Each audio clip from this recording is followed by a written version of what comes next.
இந்தியாவின் பன்முகத்தன்மை, மொழி, வழி பண்பாடுகளை சிதைப்பவர்களே உண்மையான தேச விரோதிகள். உள்துறை அமைச்சர் அமித்ஷாவின் குற்றச்சாட்டுக்கு முதலமைச்சர் மு க ஸ்டாலின் பதிலடி.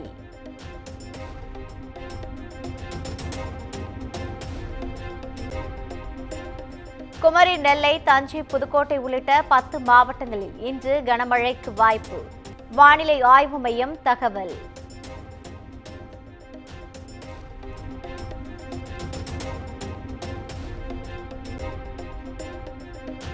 கனமழை எச்சரிக்கையொட்டி மாவட்ட ஆட்சியர்களுடன் காணொலி காட்சி வாயிலாக முதலமைச்சர் ஆலோசனை. கொள்முதல் செய்யப்பட்ட நெல் மூட்டைகளை பாதுகாக்க உத்தரவு.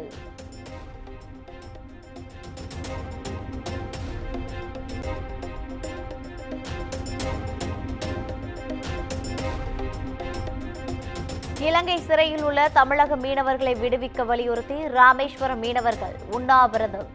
கால வரையறையற்ற வேலை நிறுத்த போராட்டத்தில் ஈடுபட்டுள்ள நிலையில் இன்று முதல் உண்ணாவிரத போராட்டம்.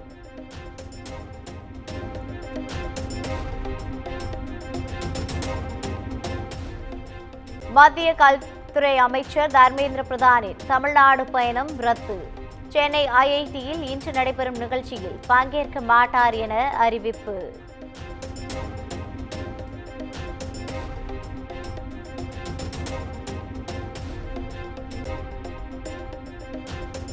சீமான் இன்று விசாரணைக்கு ஆஜராகாவிட்டால் கைது நடவடிக்கை எடுக்கப்படும் என காவல்துறை எச்சரிக்கை. இன்று விசாரணைக்கு ஆஜராக முடியாது என நாம் தமிழர் கட்சி ஒருங்கிணைப்பாளர் சீமான் திட்டவட்டம். என்ன செய்யணும்னு நினைக்கிறீங்க?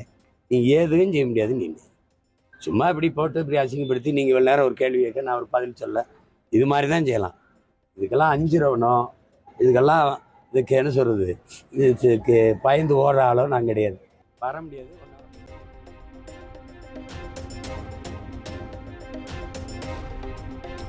சீமான் வீட்டு காவலாளி அமல்ராஜ் உதவியாளர் சுபாகருக்கு மார்ச் 13ஆம் தேதி வரை நீதிமன்ற காவல். சோழிங்கநல்லூர் குற்றவியல் நீதிமன்ற நீதிபதி கார்த்திகேயன் உத்தரவு.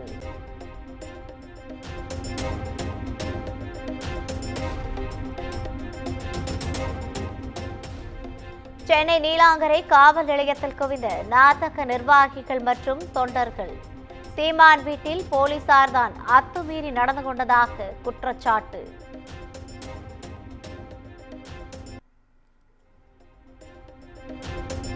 சீமானின் பேச்சுக்கு பதிலளிக்கும் வகையில் நடிகை விஜயலட்சுமி வீடியோ வெளியீடு.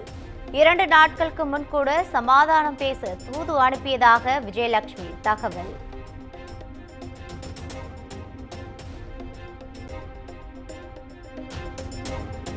நாதக தலைமை ஒருங்கிணைப்பாளர் சீமான் வீட்டின் காவலாளி கைது செய்யப்பட்ட சம்பவத்திற்கு தாவேகா கண்டனம். சீமான் வீட்டு காவலாளியை போலீசார் கைது செய்திருப்பது வருத்தம் அளிப்பதாகவும் கொள்கை பரப்பு இணை செயலாளர் லயோலா மணி எக்ஸ் தளத்தில் பதிவு.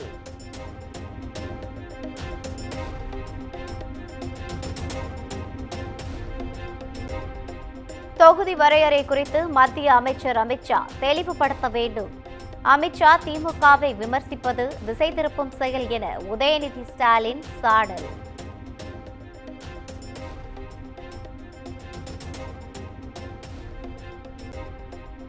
தமிழகத்தில் பரவும் போதை கலாச்சாரத்தால் குற்ற செயல்கள் நாளுக்கு நாள் அதிகரிப்பு. திமுக அரசும் காவல்துறையும் கைகட்டி வேடிக்கை பார்ப்பதாக முன்னாள் அமைச்சர் ஜெயக்குமார் குற்றச்சாட்டு.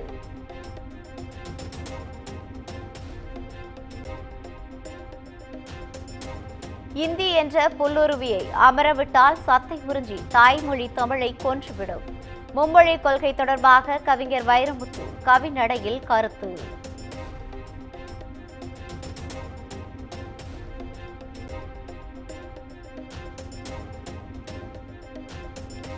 ஆதவ் அர்ஜுனாவின் அரசியல் நடவடிக்கைக்கும் குடும்பத்திற்கும் எந்த தொடர்பும் இல்லை. ஆதவ் அர்ஜுனாவின் மனைவி டெய்சி பரபரப்பு அறிக்கை.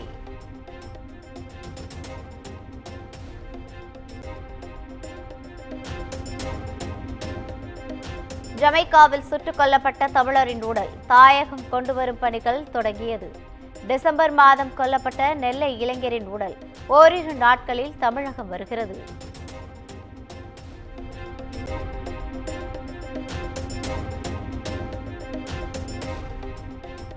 போராட்டத்தில் பங்கேற்பதை தடுக்க திண்டுக்கல்லில் வீட்டு காவலில் வைக்கப்பட்ட மாதர் சங்க மாவட்ட தலைவர் போலீசாரிடம் வாக்குவாதத்தில் ஈடுபட்டு மாதர் சங்க தலைவரை அழைத்து சென்ற மார்க்சிஸ்ட் எம்பி சச்சிதானந்தம்.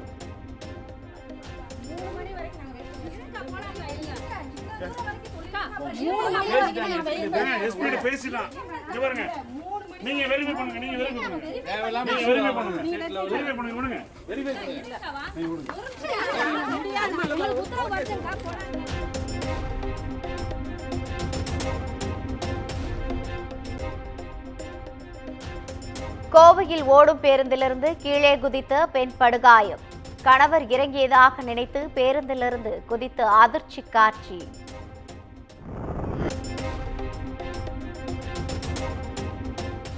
கிரிப்டோ கரன்சி மூலம் 2,40,00,000 ரூபாய் மோசடி. நிறுவன திறப்பு விழாவில் கலந்து கொண்ட நடிகைகள் தமன்னா, காஜல் அகர்வாலிடம் விசாரணை நடத்த புதுச்சேரி போலீசார் திட்டம்.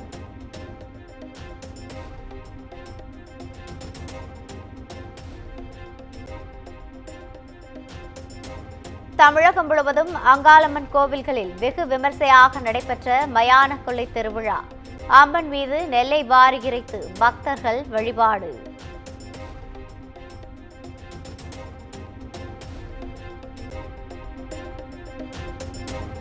தொகுதி மறுசீரமைப்பு குறித்து அமித்ஷா பேச்சுக்கு கர்நாடக முதலமைச்சர் சித்தராமையா கண்டனம். தொகுதி மறுசீரமைப்பு தென் மாநிலங்களின் அரசியல் செல்வாக்கை பலவீனப்படுத்தும் முயற்சி என குற்றச்சாட்டு.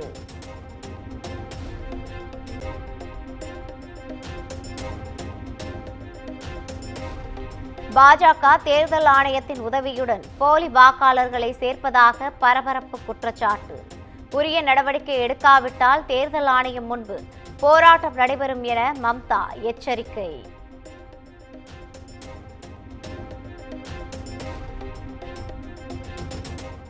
தமிழகத்தின் மும்மொழி கொள்கை எதிர்ப்பை ராகுல் காந்தி ஒப்புக்கொள்கிறாரா? சமூக வலைதளத்தில் மத்திய ரயில்வே அமைச்சர் அஸ்வினி வைஷ்ணவ் கேள்வி.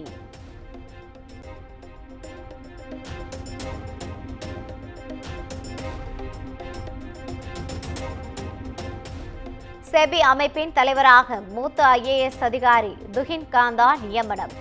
செபி தலைவர் மதாபி புச்சின் பதவி விலகல் இன்றுடன் முடிவடைவதால் புதிய தலைவர் நியமனம்.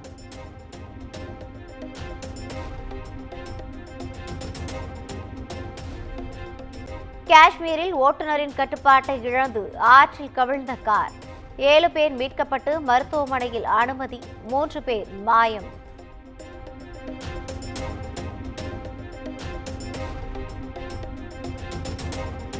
தெலங்கானா சுரங்க விபத்து நிகழ்ந்து இன்றுடன் 1 வாரம் நிறைவு. சுரங்கத்தில் 7 நாட்களாக சிக்கியுள்ள 8 தொழிலாளர்களின் நிலை கேள்விக்குறி.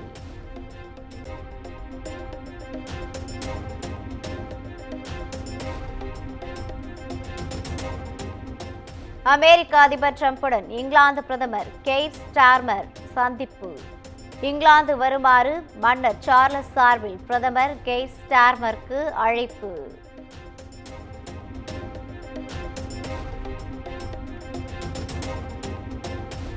அமெரிக்க அதிபர் டிரம்பை இன்று சந்திக்கிறார் உக்ரைன் அதிபர் ஜெலன்ஸ்கி. போரில் உதவியதற்காக உக்ரைனிலிருந்து கனிம வளங்களை வெட்டி எடுத்துக் கொள்வதற்கான ஒப்பந்தம் கையெழுத்தாகிறது.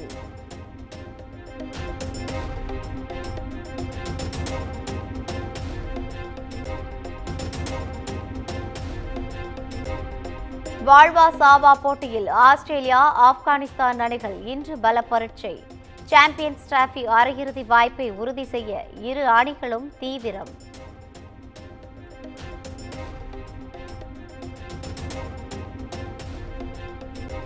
பாகிஸ்தான் வங்கதேசம் இடையேயான சாம்பியன்ஸ் லீக் போட்டி மழையால் ரத்து. ஆறுதல் வெற்றி கூட பெற முடியாமல் இரு அணிகளும் ஏமாற்றம்.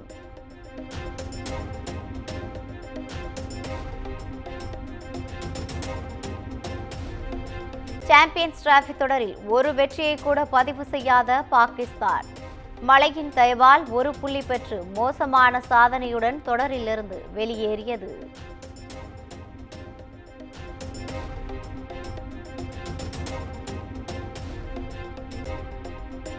மகளிர் பிரீமியம் லீக் போட்டியில் பெங்களூரை வீழ்த்தி குஜராத் அணி வெற்றி.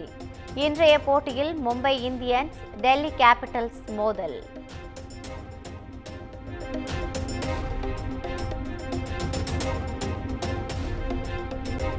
துபாய் ஓபன் டென்னிஸ் காலிறுதியில் மெத்வதேவ் அதிர்ச்சி தோல்வி. ஆடவர் இரட்டையர் பிரிவில் யூ பாம்ப்ரி ஜோடி அரையிறுதிக்கு தகுதி.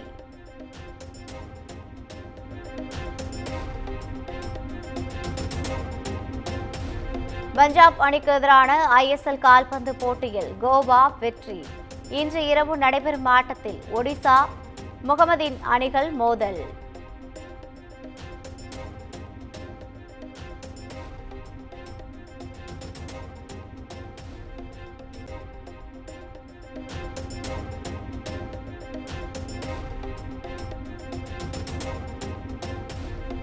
அஜித் நடித்துள்ள குட் பேட் அக்லி படத்தின் டீசர் இன்று இரவு 7 மணிக்கு வெளியாகிறது.